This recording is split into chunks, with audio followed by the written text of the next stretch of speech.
When Pancho Villa in the Revolution times came here, he was super excited to be here. The place was crowded and he says, "Hey, shut up everybody!" and shot over there.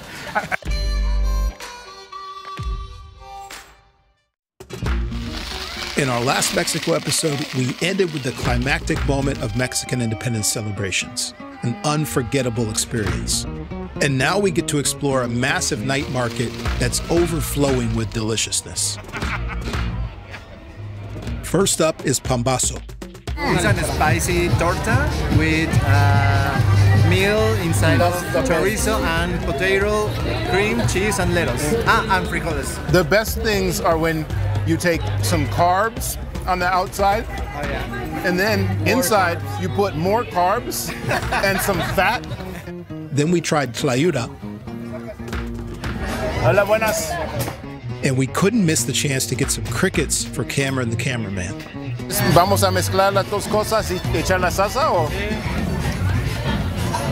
This is for you, buddy. This is for you. Carmen está en frente de ahí. Come here, you're good, you're good, you're good, you're good. Hey! Now you have a complete Mexican experience. Congratulations. And then we topped it all off with some buñuelos for dessert. Now, if you're a reasonable person with a stomach full of food and you encounter some carnival rides, you're gonna keep on walking. But of course, we didn't do that.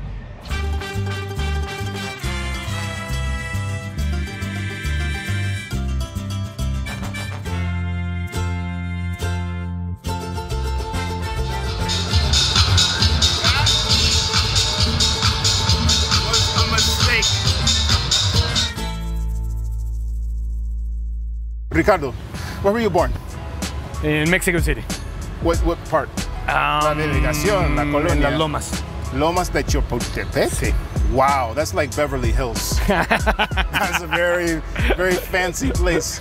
1 year as a punishment from my fathers, they sent me to La Salle Military School in New York. Did you learn anything? No, because all my friends was Mexicans and I also didn't learn English. No, pero la disciplina. No way, no way. Nothing. No. I'm not a disciplined guy. Okay, so it didn't work. No. What your father intended did not work. Yeah, no, fails. Yeah, okay. So, first of all, thank you for coming out. Thank you for having the whitest shoes I've ever seen. It's the new clean ones for my friends.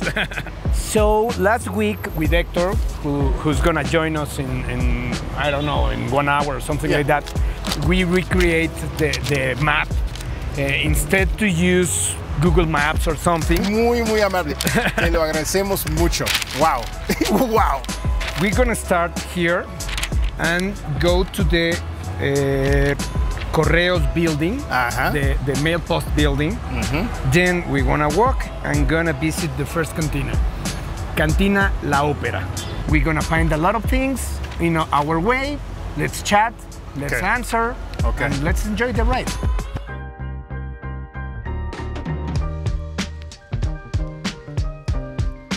So when we say the Mexico team, all of those people are responsible for selling into all of Spanish-speaking Latin America. There is something important. If you see a map of Europe and you compare Mexico and Argentina, the territory is much bigger. When we go to Argentina, we travel 9 hours, Colombia 5 or 6 hours. So we got a huge territory. It's a lot of work, a lot of effort, and I'm grateful with my team to do it. The whole trip in ServiceNow for me has been amazing.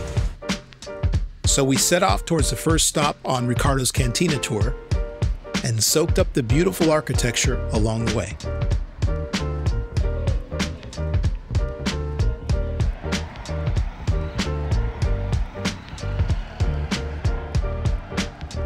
Yo soy Héctor García, yo soy mexicano de nacimiento, como diríamos acá soy chilango, y pues bienvenidos. Gracias. ¿Cuántos años tienes aquí en ServiceNow? Tengo 4 años, estoy por cumplir 4 años. As soon as that organ grinder kicked in, I knew this interview was over.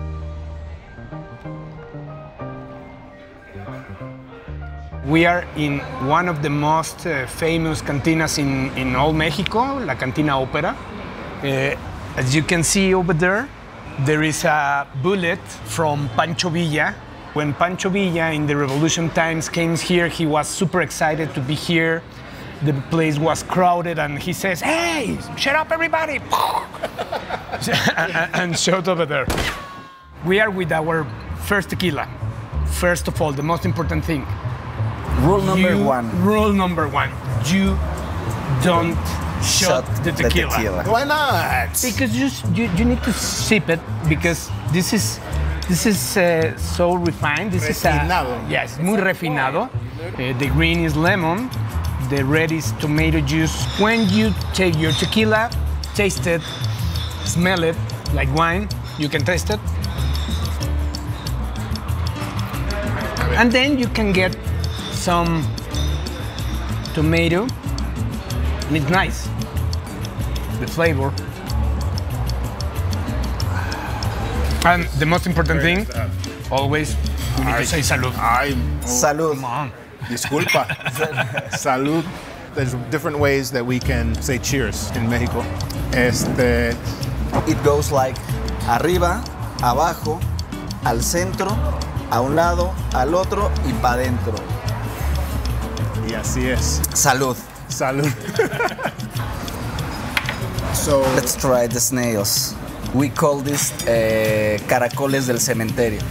So it's you can find the cemetery snail. You can find in the dirt of the cemetery, and we are eating it. wow. Well, the truth is, you can taste dirt for sure. It's not bad. It's not bad. After braving those snails, we were ready for a more pedestrian snack. Time to break out Ricardo's magic cantina map. I prefer this than Google Maps. It's better.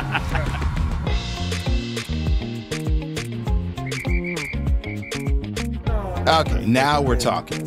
Meat and carbs. That's more my speed.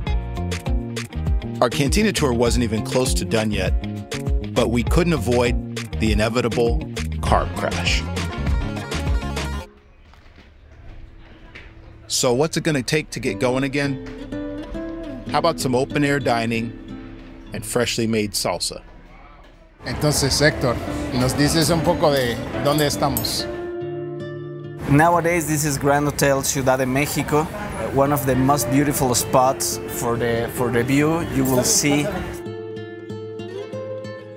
This place has personal feelings for me because my great grandfather built this building from the ground. She came to America around 150 years ago with not a single penny in his pocket.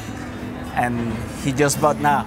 I'm just kidding, I don't know the story, but it comes from the colonization and we have a great view. Most of the folks on the Mexico City team are born and raised in Mexico, but there are people from other places as well, like Colombia, the US, Nicaragua, and there's a Frenchman who's been living in Mexico for a long time. You're from Normandy in France, came to Mexico to study, you did a master's degree in Spain, Correct. and you came back to Mexico 9 years ago. Mexico City. Mexico City, yes, 9 years ago. So what brought you back? Well, actually, I didn't find any challenge to stay in Europe.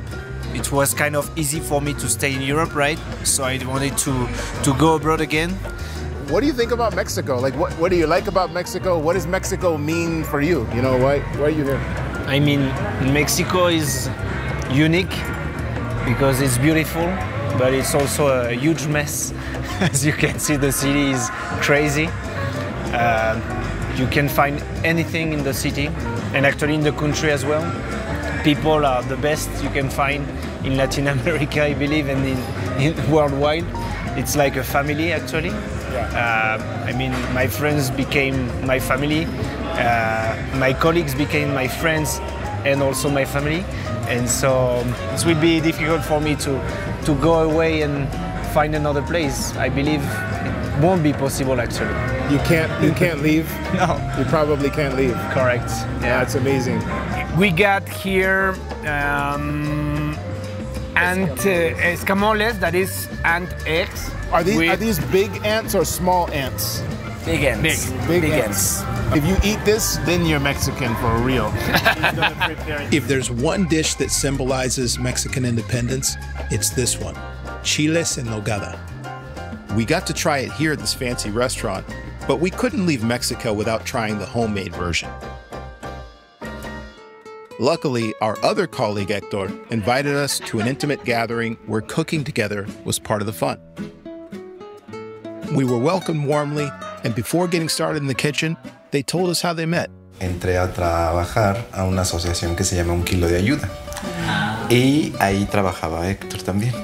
Y yo estaba en el área de comunicación y Héctor en el área de IT. Ahí lo vi y nos vimos. Y ahí empezó esta historia que ya lleva 16 años. Time for some cooking. Chiles en Nogada is essentially a stuffed pepper with a walnut cream sauce. There are all kinds of variations on this famous dish, and we'll link to a recipe in the description if you're interested. For our filling, we cooked up some beef, veggies, and tomato puree.